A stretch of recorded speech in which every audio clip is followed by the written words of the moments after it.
చేస్తున్నారు తప్ప సామాన్య. అనకాపల్లి జిల్లా నర్సీపట్నంలోని ఎన్టీఆర్ ప్రభుత్వ ఆసుపత్రిలో ఉచిత హెచ్పివి టీకా కార్యక్రమాన్ని స్పీకర్ చింతకాయల అయ్యన్న పాత్రుడు ప్రారంభించారు. 14 నుంచి 15 ఏళ్లలోపు బాలికలకు ఆయన స్వయంగా ధైర్యం చెబుతూ వ్యాక్సిన్ వేయించారు. ప్రైవేట్ ఆసుపత్రుల్లో సుమారు 10,000 రూపాయలు ఖర్చయ్యే ఈ టీకాను ప్రభుత్వం ఉచితంగా అందిస్తోందని తెలిపారు. అర్హులైన బాలికలు తప్పక ఈ అవకాశాన్ని వినియోగించుకోవాలని పిలుపునిచ్చారు. అలాగే ఆసుపత్రిలో రద్దీ తగ్గించేందుకు ఏర్పాటు చేసిన 3 అదనపు ఓపీ కౌంటర్లను కూడా ప్రారంభించారు.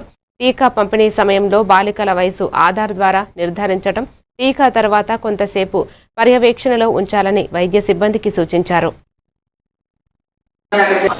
కార్యక్రమానికి వచ్చేటువంటి అధికారులకి, మన హాస్పిటల్లో ఉన్నటువంటి టెక్నీషియన్స్ కానీ, డాక్టర్స్ కానీ, నర్స్ అందరికి కూడా, ప్లస్ వారికి ఆర్డీఓ గారు, ఎంఆర్ఓ గారు, కమిషనర్ గారు వచ్చారు, వారికి కూడా, అలాగే హాస్పిటల్ కమిటీ మెంబర్స్ కూడా వచ్చారు, వాళ్ళందరికీ కూడా నమస్కారం తెలియజేస్తానండి. ఇవాళ మంచి కార్యక్రమం.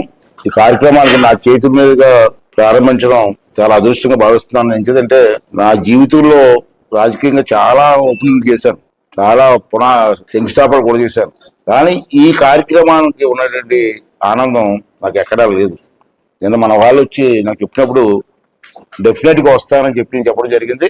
దీనికి ఉదాహరణ చెప్తాను. దీనికి ప్రేరణ ఏంటంటే, మీరందరూ ఏమనుకుంటారు, రాజకీయ నాయకులు అనుకుంటున్నారు. ఆవిడ చెప్పండి, నీకే నిజం ఎవరు చెప్పు ప్రేరణ. సుధామూర్తి గారు, ఇన్ఫోసిస్ నారాయణమూర్తి గారు, ఇన్ఫోసిస్ కంపెనీ ఉంది కదా, ఇన్ఫోసిస్ నారాయణమూర్తి గారు మిస్సెస్ సుధామూర్తి గారు. ఆమె ఎవరంటే ఎంపీ.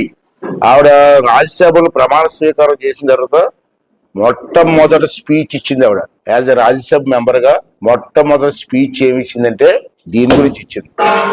భారతదేశంలో ఇటువంటి వైరస్ ఉంది, చాలా మంది క్యాన్సర్ చనిపోతున్నారు, ప్రభుత్వం పట్టించుకోవట్లేదు, ప్రభుత్వం ఇన్వాల్వ్ అవ్వాలా, దీనికి మనం ఏదో చెయ్యాలి, చాలా మంది చనిపోతున్నారు క్యాన్సర్ వచ్చని చెప్పి ఆలోచన చేసి బయట మార్కెట్ లో కొనుక్కోవాలంటే చాలా 10,000 రూపాయలు ఈవేళ స్టార్ట్ చేస్తున్నాం. అప్పుడే కొన్ని ఏరియాలో నిన్నే స్టార్ట్ చేశారు కొన్ని జిల్లాల్లో.